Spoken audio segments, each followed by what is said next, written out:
hour for Super Eagles coach Keshi to come out to the press conference after Sheikh Mashaba, talked to the press. But unfortunately, Keshi did not turn up. We waited and waited. He couldn't. And when they actually came out, he said to the camera was that he was sorry. Noticed that the eyes all red. They did not talk to anybody. They were really, really quiet.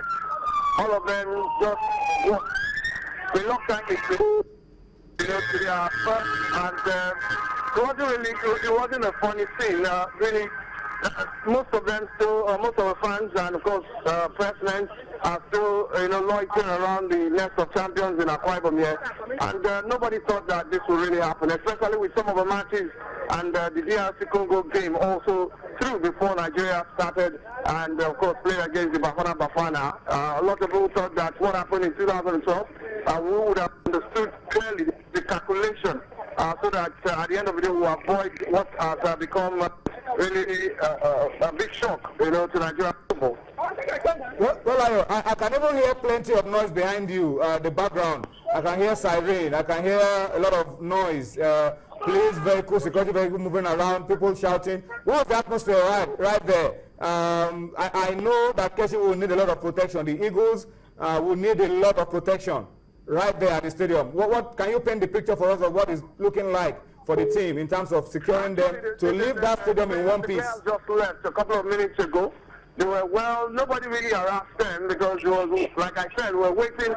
The media center is very close to the dressing room, the design of the nest of champions. So we actually were waiting, and we did not see Keshi, and of course maybe the captain of the side or somebody to attend to us. And later on, when we came out, we saw that they started, walking down to the bus. So no harassment, anybody. Nobody asked questions except that Keshi talked to, one of the cameramen and said he was sorry, and that was it, and he walked away.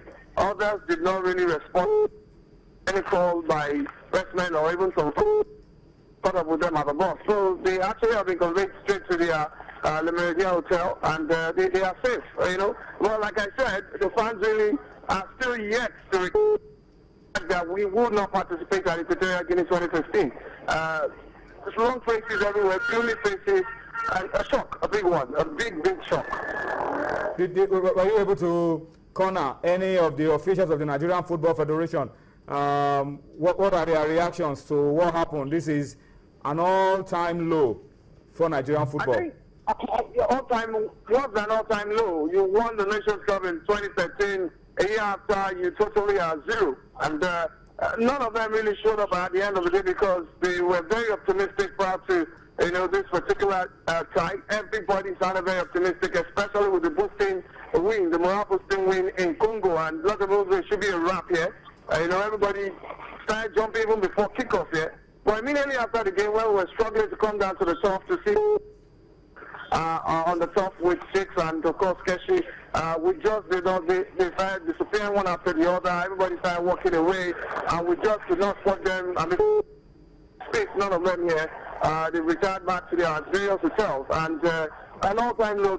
You can say that again, and we don't know what next right now. I understand they had a board meeting this morning, and it was supposed to be also after. So maybe we are going to have another board meeting this evening. We don't really know what will be the next step after this particular stage right now we find ourselves in football. Well, thank you so much, Ayo Oluibidapo, for giving us that review of what happened today at the Akwa Ibom International Stadium. The story, of course, hasn't changed. The Eagles are not going to be at the Nations Cup, and Ayo just told us Coach Stephen Keshi has apologized to Nigerians for that loss. Gentlemen, now let's free the lines. Let's get your own comments. Talk to us. But as I said, no attack on persons, no abusive words, and keep it short, straight to the point. So you can allow your calls to come in now. But before that happens, let's take a look at the countries that are already through. 15 countries already confirmed for the 2015 Africa Cup of Nations. Yesterday, when we were on Sports Tonight, when we were on this show, we brought you the list of 10 countries that had qualified. And we were saying and hoping that Nigeria will be on the list when it is finally had the complete roll call. But let's take a look at the 15. already through. Well, you can see that number 16 there is still not concluded, and that's because Egypt are currently playing Tunisia. They are up by a goal. If they get one more goal, they will overtake Congo DR, who presently have the best third-place team record in the qualifier. So Egypt, Tunisia still going on. Once that game is over, we will close range, right? to make it 2-0. Yeah. All right, so that game is still going on. As it stands at the moment, Congo DR are the best third-place team. If Egypt score one more goal and don't concede, they replace Congo DR. And what you see on your screen is the complete lineup of the 16 teams that will be campaigning at the 2015 Africa Cup of Nations in Equatorial Guinea next January. South Africa, Congo, Algeria, Mali, Burkina Faso, Gabon, Cameroon, Cote d'Ivoire, Ghana, Uganda, Cape Verde, Zambia, Tunisia, Senegal, the host Equatorial Guinea, Congo DR or Egypt will be completing the lineup of 16 for the Nations Cup. All right, let your calls come in, gentlemen. We saw Cote d'Ivoire and Cameroon play out the goalless draw. Okay, I'm told that we have a caller on the line, so please go on. What's the mood like? Where you're calling from? What's the mood like? Disappointment, but how can we bounce back very quickly? Hello, my name is Sadiq from Abuja. Okay, Sadiq, go ahead. Well, I think the challenge in Nigeria is having is because there's a lot of interference. I think the best thing that could have happened was for Keshi to go. But you see, most of the time, government officials interfere. And the interference of government shows how Nigeria keeps on deteriorating. I think each organization should be allowed to run its affairs as I think Keshi should have gone. I think it should have been better. So what's the way out, Sadiq? What's the way out? I think that's what broke. Hello? What's the way out, Sadiq? Well, the rule of law to continue. Anytime there is any change and you will not proceed. People to allow the rule of law. Thank you very much. Okay, thank you, Sadiq, for going straight to the point. Sadiq says rule of law and avoiding interference. I mean, we can't rule out the fact that the politician by any chance? we can't rule out the fact. I mean, Sadiq is making some point. We can't rule out the fact that the crisis that we had around football administration also played a role in all that happened. Yeah, you may lay the blame more at the doorstep of the coach or the players or the NFF or whoever, but the fact that there was crisis, whoever engineered that crisis should also be pinching himself right now that, look, I was sowing a seed. I'm reaping some of the reward right now. No, but the reality is that those that pays the piper dictates the tune. I think the onus is now on the Nigerian Football Federation to be self-sufficient.